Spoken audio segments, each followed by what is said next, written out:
जय श्री कृष्ण। राधे राधे। श्री कृष्ण शरणम मम। कस्तूर तिलकम ललाट पटले वक्ष स्थले कौस्तुभम नासाग्रे वर मौक्तिकम करतले वेणु करे कंकणम।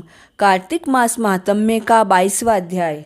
पार्षदों ने कहा, एक दिन विष्णुदास ब्राह्मण के बनाकर रखे हुए भोजन को कोई मनुष्य चुरा कर ले गया। तब विष्णु आराधना में विघ्न पड़ने की बात सोचकर उसने दोबारा भोजन नहीं बनाया।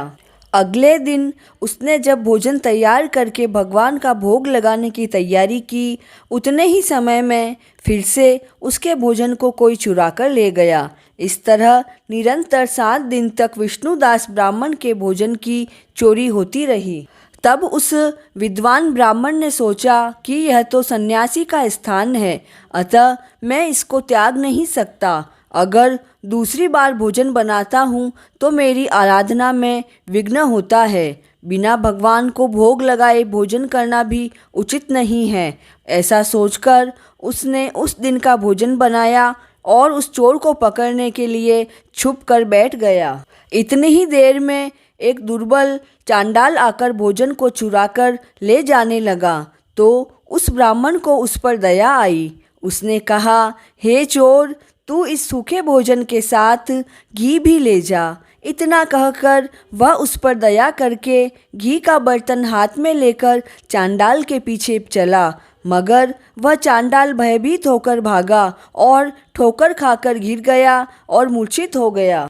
तब विष्णुदास उसके पास बैठ गया और अपने वस्त्र से उसके मुख के ऊपर हवा करने लगा। ब्राह्मण ने देखा कि चांडाल के स्थान पर वहाँ भगवान विष्णु अपने दिव्य स्वरूप में लेटे हुए हैं। तब उस विष्णुदास ने उठकर बैठ गया और उसने शंख चक्र गदा पद्म धारण किए हुए भगवान श्री हरि को प्रणाम करना चाहा कि इतने में ही वहाँ इंद्रादि देवता, गंधर्व, अप्सराएं आदि अपने विमानों पर आ पहुँचे। उस स्थान पर हरि नाम का जय जयकार होने लगा। भगवान ने ब्राह्मण का आलिंगन किया और उसके साथ उसे विमान में बिठाकर वैकुंठ को ले गए।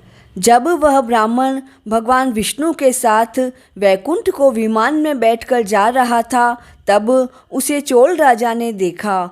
तब राजा ने अपने आचार्य को बुलाकर पूछा, हे गुरु, वह ब्राह्मण जिसकी स्पर्धा से मैंने यह यज्ञ किया है, वह भगवान के साथ वैकुंठ लोक जा रहा है, मगर इस यज्ञ के करने से भी भगवान अभी तक मुझसे प्रसन्न नहीं हुए हैं। मैंने आज यह स्पष्ट रूप से जान लिया है कि भगवान और किसी वस्तु से इतने प्रसन्न नहीं होते हैं जितने कि भक्ति करने से। अतः मैं यज्ञ, तप, दान सब छोड़कर भक्ति करूँगा।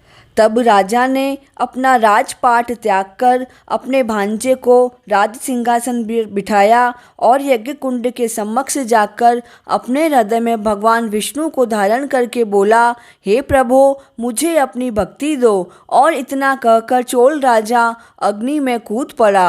आचार्य मुद्गल ने क्रोध में आकर अपनी शिखा उतारकर अग्नि में डाल दी। तभी से मुद्गल शिखाहीन होते हैं। उस यज्ञ कुंड से भगवान विष्णु प्रकट हुए। उन्होंने राजा को गले से लगाकर अपने दिव्य विमान में चढ़ा लिया और उसे वैकुंठ लोक को ले गए। हे ब्राह्मण, विष्णुदास और चोल राजा भगवान विष्णु के पुण्यशील और सुशील नामक पार्षद हुए। कार्तिक के ठाकुर भगवान राधा दामोदर की जय हो। 22वां अध्याय पूर्ण।